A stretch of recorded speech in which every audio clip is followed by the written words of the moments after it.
Daxili İşlər Nazirliyinin Kibercinayətkarlıqla Mübarizə Baş İdarəsinə naməlum şəxsin Bakı Dövlət Universiteti, eləcə də digər ali təhsil müəssisələrinin hüquq fakültəsi tələbələrinin şəkillərini montaj edərək, üzərinə təhqiramiz ifadələr yazdığı və sosial şəbəkələrdə paylaşdığı, silinməsi müqabilində isə pul tələb etdiyi barədə müraciətlər daxil olub. Kiberpolisin həyata keçirdiyi əməliyyat texniki tədbirlər nəticəsində hadisəni törətməkdə şübhəli bilinən 28 yaşlı Fəxri Cəbrailov saxlanılıb.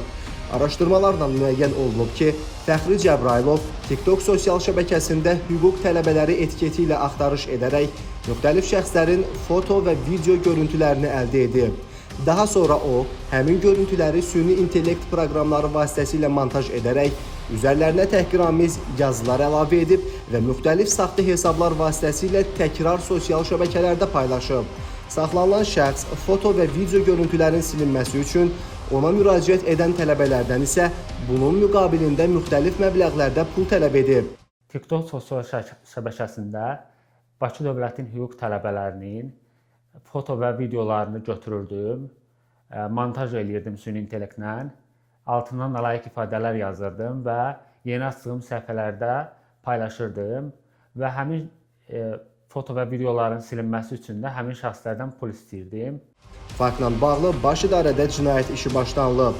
Fəxri Cəbrailova Cinayət Məcəlləsinin müvafiq maddəsi ilə ittiham elan olunub və o təqsirləndirilən şəxs qismində istintaqa cəlb edilib. Araşdırmalar davam etdirilir.